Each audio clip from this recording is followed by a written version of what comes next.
Welcome to bexbugoutsurvivor, and today we're looking at the Bex Bomb Hammock Pod. And by the name you can tell it's been named that because it's made from the bouncing bomb, which is the 90 pattern sleeping bag. The lads call it the bouncing bomb, and you'll see why in its compression sack a little later. But about 4.5 years ago, I created something that was a pod system for a hammock, top and bottom insulation, made from the 90 pattern bag, and I've only just finished it yesterday, so 4.5 years in the making. And I had a seamstress put 2 zips, head and foot end. We're going to have a look at that. And yesterday I made some draft pillows for it, and hopefully it's going to be all I need for a hammock camp. So this is the bouncing bomb. This is the 90 pat sleeping bag, British Army Arctic. Now I haven't compressed it, it'll go to half of this compressed, and we'll have a look at that a little later. But I finally found the stuff sack for it, and it's ideal for this. So I'm going to show you how to set this up. It's very simple because it's already been pre-attached, and then I'll show you the make of the draft pillows. Pretty simple process, bit of hand sewing involved, but let's get it up first. So I'll put the hammock straps up first on both the trees, and then we'll just connect them all up.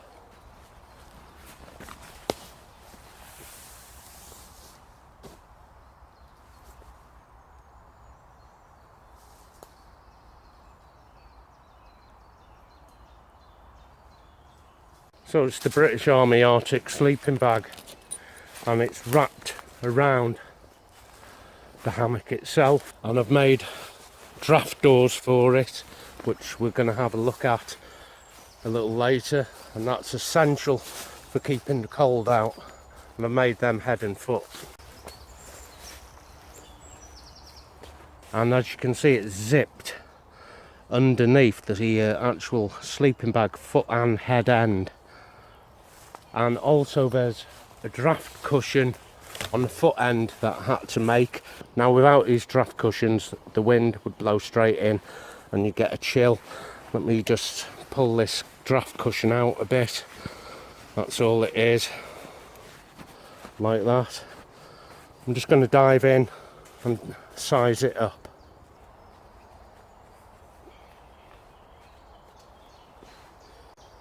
So I've got access to use the hood.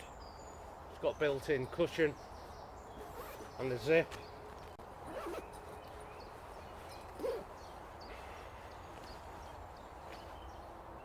So the built-in cushion there is going to work really well. Let's just get in. And it's all on elasticated shock cord.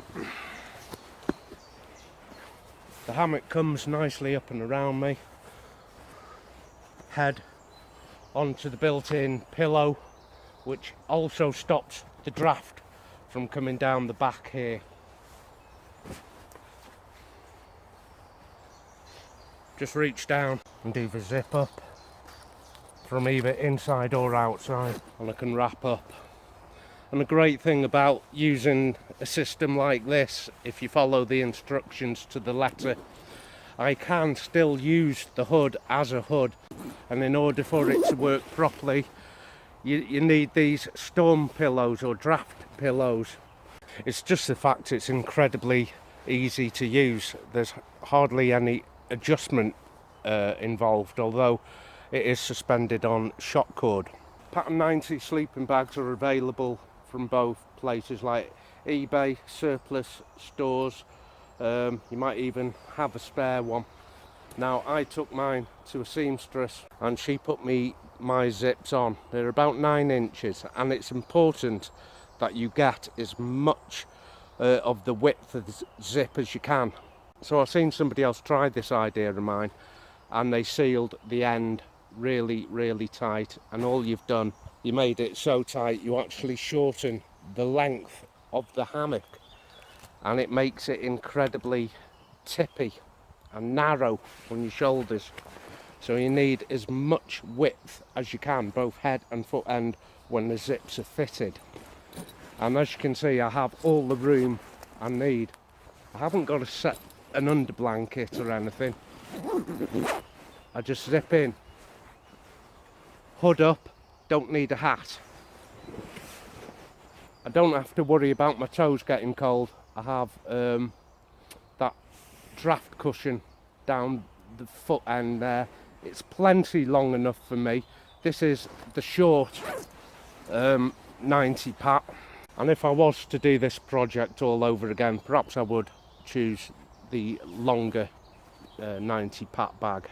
No cold spots from underneath, none on my back, certainly none on my legs and my feet, but I can put a little reflective pad in here quite easily.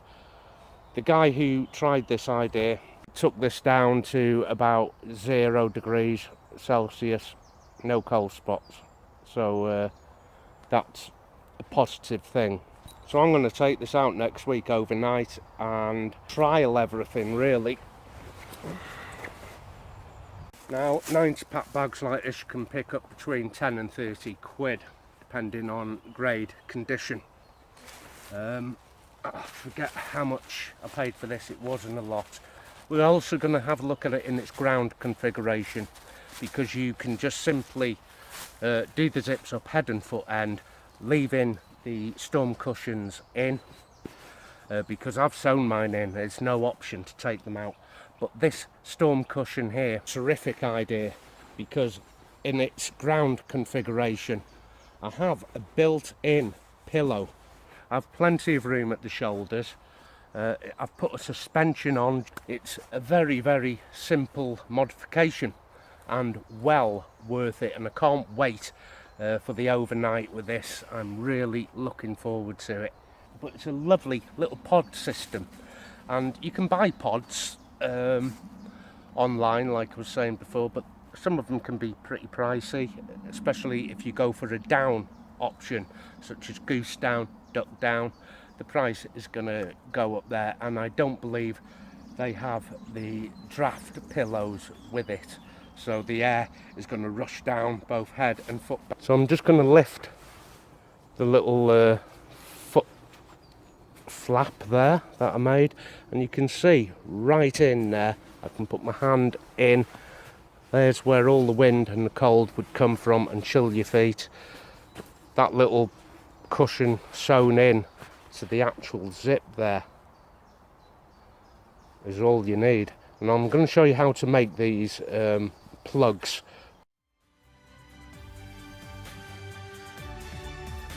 Now I've cut the zip off, and what I'm doing is choosing a section along here and cutting the leg section off and stitching it all into what looks like a little cushion. So I've turned the trouser leg inside out. I'm just going to put some crude stitching along here, and if it works out, this project, I'm going to make these stitches a lot smaller, a lot tighter, a lot neater. Turn it this way around because this is the way it will be seen. And the stitching there is going to be adequate.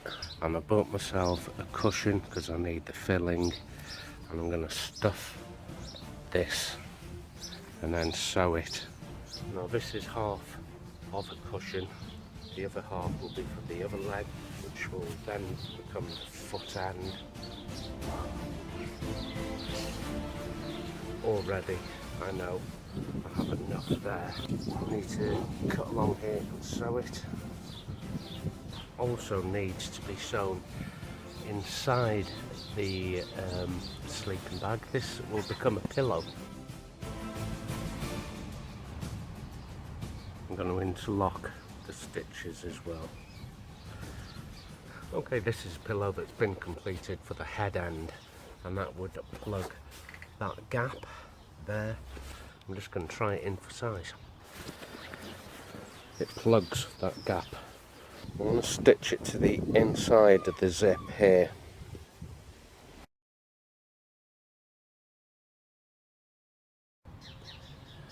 Okay, down to the suspension loops. Trying something else. It's a copy of paracord. It's not the 550. It doesn't need to be that strong. It just needs to hold up the shoulder section, stop it falling on the floor. Tied in the bungee, and it's sewn in at the bottom there. And I've just wrapped some tape around that. I don't know why. It doesn't do anything, but I like it. If I was just to zip this up, I'll show you what would happen. Let's just zip this up. It would make the hammock, in essence, only the length of your sleeping bag. If I did that head and foot end, it wouldn't work. It'd become incredibly narrow and tippy. You need the full range from here to here of your sleeping bag. Get a bigger zip as you can. Now I haven't decreased now the size of the hammock. I have width at head and foot end. And speaking of which, the head and foot end make great storage areas, and at the back where the hammock is, I can pop something there for the night, head torch. And if I lift this up, I still have access to the 90-pat little pockets here. So I'm just going to remove the hammock from this and just drop it onto the ground, and you'll see I haven't lost the ability to use it as a really effective sleeping bag.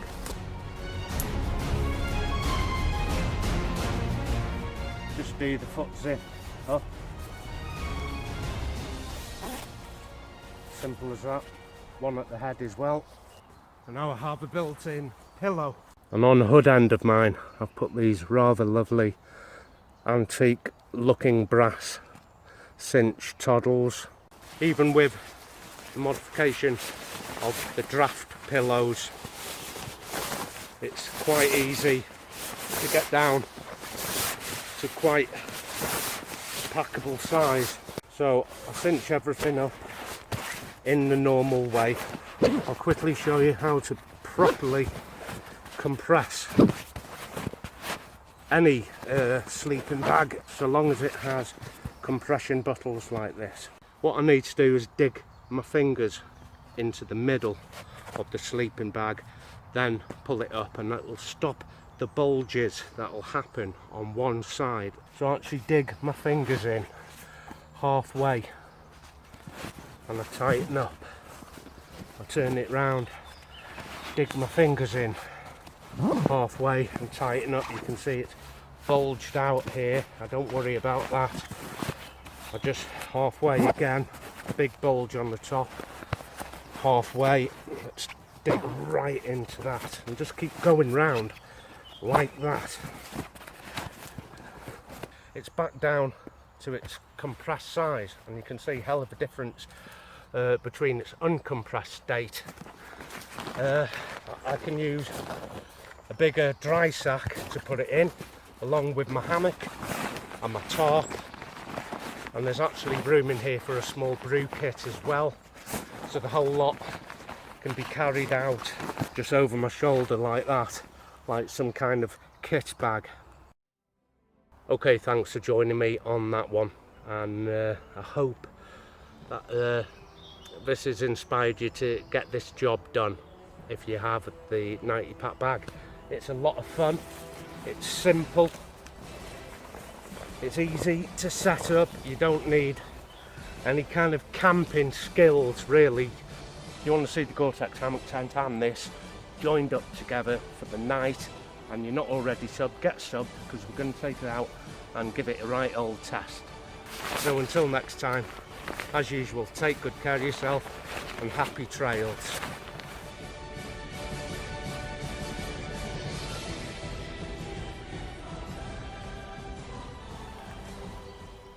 You still there?